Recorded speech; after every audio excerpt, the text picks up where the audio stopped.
गोशाळा संचालक, स्थानिक सर्व उपस्थित यांचं मी स्वागत करतो।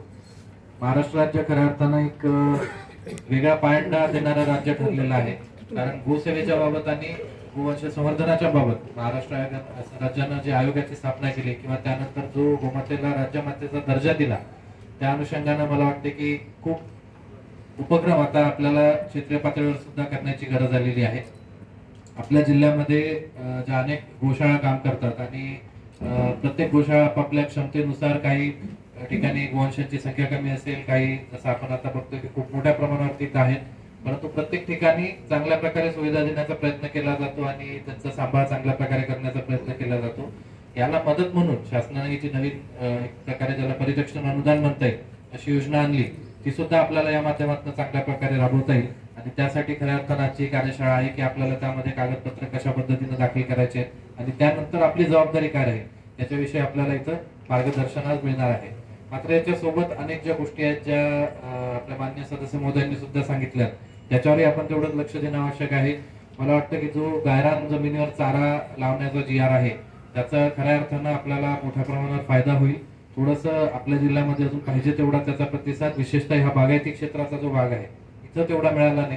थोडासा रेनफेड एरियामध्ये त्याला जास्त प्रतिसाद मिळतो, परंतु हे प्रत्येक ठिकाणी होणं आवश्यक आहे। याच्यामुळे एक तर नैसर्गिक जे आपली संसाधन आहे त्याची पण जपणूक होईल आणि चांगल्या पद्धतीचा चांगल्या प्रकारचा चारा हा कमी खर्चामध्ये आणि स्थानिक रोजगार निर्मिती होऊन आपल्या सगळ्या जे काही पशु आहेत त्यांच्यासाठी सुद्धा उपलब्ध होईल।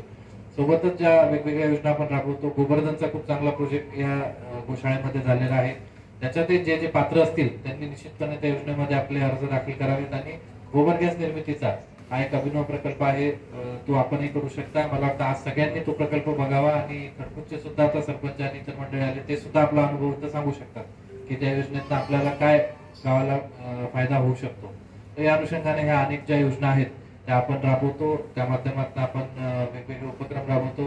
सोबतच आपल्या जिल्ह्यामध्ये लाल कंधारी असेल, देवणी असेल आणि आपण आता नवीन प्रयत्न करत आहे की मथुरा लवण ही जी एक प्रजाती आहे त्याला सुद्धा एक प्रमाणीकरण मिळावं, सर्टिफिकेशन मिळावं आणि त्याची सुद्धा नोंद एक देशी किंवा इंडिजिनस वंश म्हणून व्हावी, याच्यासाठी सुद्धा आपला पशुसंवर्धन विभाग प्रयत्न करत आहे।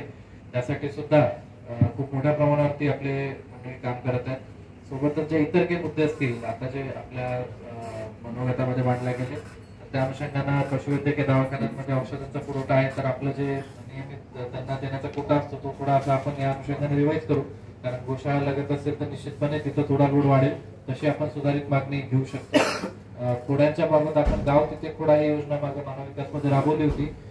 गोशाळा तिथे खोडासाठी मला वाटतं की थोडा एकच अडचण आहे की आपल्याला शासनाची परवानगी लागेल, कारण शासकीय थेट अशी शासकीय संस्था नसल्यामुळे, परंतु निश्चितपणे शासन याच्यात सकारात्मक आहे, आपल्याला परवानगी मिळेल आणि ती योजना सुद्धा आपण आगामी काळात मानव विकास किंवा इतर माध्यमातून DPDC असेल किंवा TSP SCB असेल त्या माध्यमातून आपण राबवू शकतो। परंतु या सगळ्या योजनांचं खरं फलित तेव्हाच होईल जेव्हा की आपल्या जिल्ह्यामध्ये गोवंशाचं संवर्धन होईल, त्याचं संरक्षण होईल। त्यासाठी आपली अत्यंत महत्त्वाची भूमिका आहे आणि कुठल्याही प्रकारच्या अडचणी ज्या आपल्याला येतात त्या आपण पशुसंवर्धन विभागाकडे किंवा स्थानिक प्रशासनाकडे जर मांडल्या तर त्याच्यातही सकारात्मकपणे आपण त्याचं निराकरण करण्याचा प्रयत्न करू। मला वाटतं आजच्या या कार्यशाळेमध्ये आपण अनेक पुढे आता मार्गदर्शन ऐकणार आहोत, बऱ्याच गोष्टी नवीन आज आपल्याला समजतील, तर त्या आपण सगळ्यांनी व्यवस्थितपणे त्याची नोंद करून घ्यावी आणि या योजनेचा चांगल्या प्रकारे लाभ घ्यावा आणि ही एक जी मोठ्या प्रकारची सेवा आपल्या हातून होते ती अजून बळकट करण्यासाठी त्याची मदत घ्यावी, असं मी आपल्याला आवाहन करतो आणि थांबतो। जय हिंद, जय महाराष्ट्र।